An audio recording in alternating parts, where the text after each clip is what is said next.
네, 여러분 안녕하세요.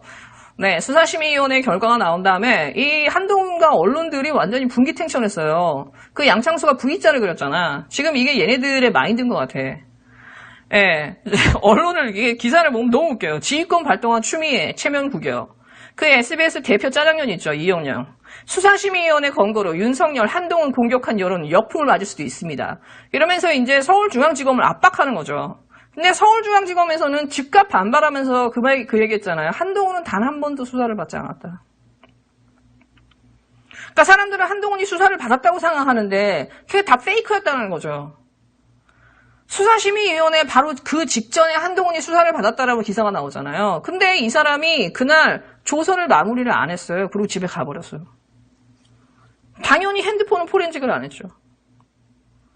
언론에다가는 조사를 받는 것처럼 하고 사실상 그 조사에서는 그걸 마무리 안 하고 간 거예요. 그러니까 수사심의위원회가 열렸을 때 30분씩 각자 자기 의견을 개진할 때 서울중앙지검은 한동훈에 대한 수사 상황을 하나도 보고하지 못한 거예요. 자료를 못 낸 거예요. 그러니까 이 한동훈과 윤석열의 잔머리에 서울중앙지검이 낚인 거지.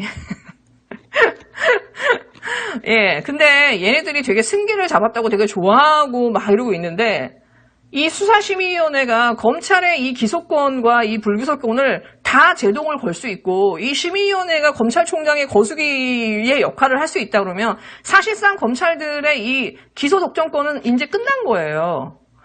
그 윤석열이 한동훈이 그렇게 지키고 싶었던 기소 독점권은 자기들의 죄를 덮기 위해서 이 삼성을 막아주기 위해서 그냥 다 무력화된 거예요. 사실상 지금 이제 대한민국은 검찰이 해체가 돼도 이제 상관이 없을 만큼 완벽하게 무너졌다는 사실을 본인들만 몰라.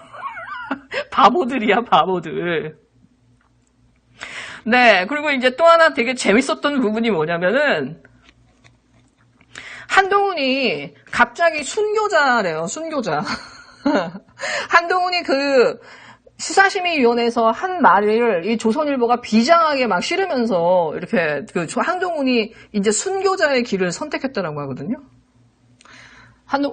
뭐라고 했나 보니까 지금 이 말도 안 되는 상황은 권력이 반대하는 수사를 하면 어떻게 되는지 본보기를 보여주는 것이라고 생각합니다. 저는 이 위원회가 저를 불기소하라는 결정을 하더라도 법무부 장관과 중앙수사팀이 저를 구속하거나 기소하려 할 거라고 생각합니다. 그럼에도 제가 위원님들께 호소드리는 것은 지금 이 광풍의 2020년 7월을 나중에 되돌아볼 때 적어도 대한민국 사법 시스템 중 한 곳만은 상식과 정의의 편에 서 있다는 것을 선명한 기록을 역사 속에 남겨주시라는 것입니다. 그래 주시기만 한다면 저는 억울하게 감옥을 가거나 공직에서 쫓겨나더라도 끝까지 담담하게 이겨내겠습니다. 야, 여러분, 이거 너무 비장하죠? 어느 정치인이 그랬더라고요. 야, 누가 보면은 무슨, 독립운동 하는 줄 알겠다. 니가 구국의 투사냐? 예, 근데 여러분, 이 순교자라는 말을 딱 듣는 순간 뭔가 느낌이 왔어요. 아, 한동훈한테 이게 세력이 붙었구나. 책사가 붙었구나. 맨날 자기를 순교자라고 하는 사람 있잖아요, 정광훈. 60 넘은 여자 교인들 앞에 내세우고 자기는 뒤에 있을 때니까 청와대로 진군해서 자기 순교하게 해달라고. 입만 열면 순교한다고 하는 게 정광훈이잖아요.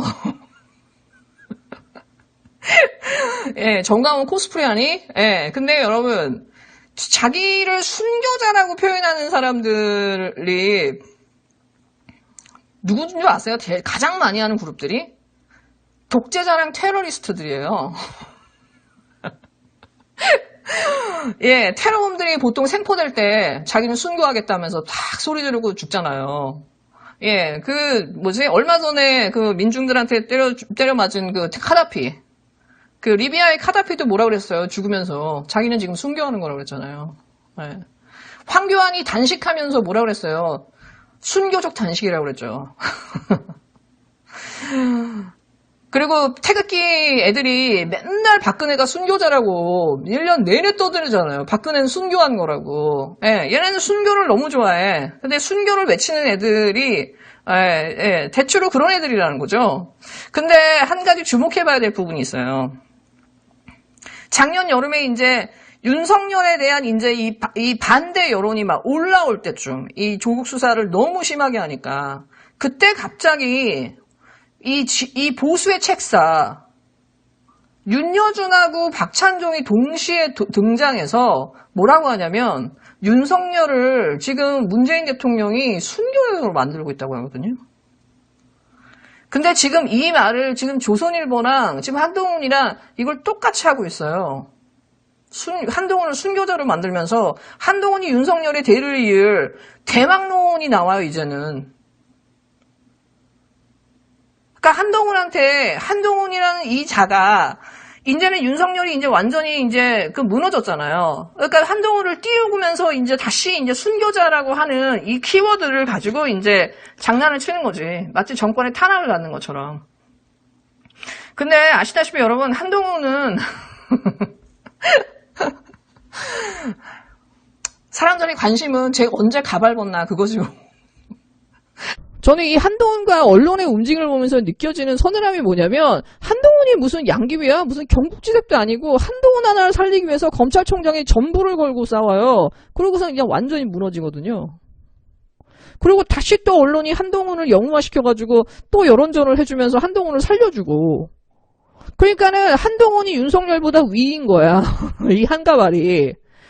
근데 이 한동훈이 어디까지 여론전을 할 수 있을지 모르겠지만 이동재와 한동훈과 이 제보자 X와의 이 타임라인, 전화를 통화한 타임라인은 숨길 수가 없잖아요. 그리고 또 한 가지 가장 중요한 거, 이동재가 제보자 X한테 전화해서 3월 중순에 이철한테 이렇게 수사를 할 거고 3월 중순 넘어가면은 관계자를 소환할 거고 이렇게 세게 들어갈 거고 했던 모든 그 말들을 그 서울 남부지검이 그대로 수사를 진행했다라는 사실이에요. 이동재가 뭘 알고 그걸 진행해요. 숨길 수가 없거든. 그러니까 어저께 자료 요청을 서울중앙지검에서 이게 남부지검에 한 즉시 남부지검장이 지금 사의를 표했거든요. 송사면이. 윤석열 어떻게 하면 좋아? 예, 윤석열 라인이 이제 사실상 이제 날아가는 상황인 거죠. 저는 이 이동재 기자가 사실상 걱정이 돼요. 왜냐하면 이 언론과 한동훈의 이 언론 플레이가 승리하기 위해서는 이동재는 없어져야 되거든요. 이동재는 끝에 가서 죽어야 되는 거거든요. 영화 제목처럼. 이동재를 보호하는 프로그램이 필요한 것 같은데요. 이번 주는 언론이 한동훈을 과하게 띄우고 추미애를 과하게 공격하고 지들이 그렇게 스토킹하는 유시민이 언론에 등장했음에도 불구하고 유시민의 말을 기사를 안 써요. 뉴스타파 보도도 다 뭉개고 있죠. 그리고 또 한 가지 언론에서 완전히 사라진 사람이 있어요. 박원순 시장의 고소인이요. 저는 이 여인은 끝내 유령으로 남지 않을까. 저는 사실 이분이 좀 걱정되는 게 뭐냐. 저는 이분이 좀 치료가 필요한 사람이 아닌가 생각이 들어요. 솔직히. 이 김재련이 뭘 좀 띄워보려고 했는데 이 상황을 최초로 알았던 게 경찰이 아니라 검찰이었어? 아니 비서가 비밀번호를 알고 있었어? 그렇게 정보를 누출했다면서 청와대 연루소를 띄웠는데 알고 봤더니 2차 가해자가 엄마였네? 아니면 그 엄마 본인이었네? 그러니까 진짜 이게 사람들이 진짜 이제 뒤집어진 거죠. 이번에 그 시민단체에서 고발이 하나 됐어요. 그게 뭐냐. 이 1차 그 의견서, 그 고소장이라고 하죠. 그거를 최초로 띄운 사람이 목사가 아니라는 거예요.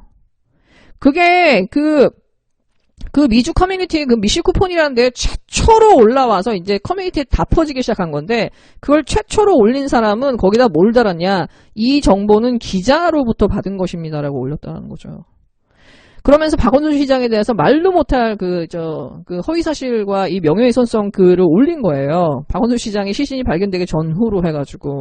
그러니까는 그 시민단체에서 얘가 누군지, 그 다음에 얘한테 정보를 준 기자가 누군지 그 놈들 좀 찾아달라. 이게 인간으로서는 할 수 없는 짓이다, 이거는. 그러면서 그 신상묵 대표가 지금 저기를 했어요. 고발을 했는데 전 좀 빨리 찾아주길 바랍니다. 제가 이 여성단체나 대한민국 페미들이 굉장히 많이 쓰는 단어가 뭔지 아세요? 가스라이팅 이펙트예요. 가스라이팅 효과. 제가 작년에도 방송에서 한두 번 정도 언급한 적이 있는데 원정권 사건 때도 그 얘기했죠. 원정권이 데이트 폭력을 하면서 가스라이팅 폭력을 했다. 여친한테. 가스라이팅이라고 하는 거는 그 가스등이라는 영화 혹시 아시나요? 잉그리드 버그만이 주연했던. 그 가스등에서 유래된 심리학 용어거든요. 상황을 조작해가지고 타인의 마음에 스스로 그 의심을 불러일으킨 다음에 그 상대가 현실감각이나 판단력을 잃게 만들어서 그 사람을 황폐화시키고 지배하거나 이 파국으로 몰고 가는 거예요. 예를 들어서 남편의 불륜을 의심한다. 그러면 야, 너 뭐 의처증이냐? 이러면서 의처증으로 본인이 그 와이프가 생각하게끔 그 남편이 뭔가를 조작하는 거예요. 예를 들어서 가스라이팅 그 영화에서도 이게 가스등이 계속 켜졌거나 꺼졌다 하는데 이 잉그리드 버그만은 이거 뭔가 사람이 조작하는 것 같아. 그래서 남편한테 계속 이거 뭔가 문제가 있다고 하니까는 야, 네가 신경쇠약이라 그래. 네가 예민해서 그래. 네가 이렇게 의심이 많아서 그래. 이러면 나중에 그 사람은 자기의 그 의심이나 자기 스스로를 믿지 못하게 되는 거예요. 그렇게 해서 이 현실감각이나 판단력을 끝내는 잃어버리게 만들어서 상대를 지배하는 거죠. 이거 그루밍이라도 하지만은 사실상 이 가스라이팅은 이 언론이나 독재자들도 굉장히 많이 쓰죠. 인간관계에서도 많이 악용되는 거고. 근데 이거를 패미들이 전가의 보도처럼 써먹거든요. 근데 저는 이번에 이 여성단체나 이 김재련, 이 언론이 썼던 이 과도한 메카시죠. 이 거의 광기에 가까운 이 메카시즘은요, 가스라이팅 폭력과 거의 저는 똑같다고 봐요. 자기들이 원하는 말과 정보를 딱 흘리고 거기에 대해서 조금이라도 의심을 하거나 조금이라도 의문을 제기하면 다 2차 가해라고 하고, 그거에 대해서 야, 이건 아닌 것 같은데 그럼 너는 그 성인의 감수성이 없니? 이 사람은 피해자야. 너 피해자라고 생각 안 하는 거야? 대통령도 빨리 입장 밝혀. 변호사에 대한 공격도 피해자에 대한 공격이야. 아니 비번을 어떻게 알았어? 비번을 어떻게 알았냐 묻는 것도 2차 가해야. 예, 이런 식으로 계속해서 이거에 대한 의문을 제기하고 이성을 가지고 있는 사람의 판단력과 이 현실감에 대해서 계속 얘네들이 2차 가해라는 용어를 가지고 그 폭력을 썼다라는 거예요. 저는 시간이 지나서 이 김재련과 이 여성단체와 언론이 썼던 이 가스라이팅 폭력에 대해서 이걸 다시 한번 재조명해야 되고, 그 다음에 이 사람들은 법적 처벌을 반드시 받기를 바랍니다. 그래서 저는 이 박원순 시장의 그 유가족과 그 주변 분들이, 박원순 시장을 아끼는 분들이 용기를 내셔서 빨리 정보를 모으시고 이들의 법적 처벌을 받을 수 있게 해주셨으면 좋겠어요. 그리고 저는 고소인이라고 하는 이 분은 전 솔직히 좀 위험해 보이거든요. 예. 치료를 받는 게 시급하지 않나. 네, 여러분 즐거운 하루 되세요.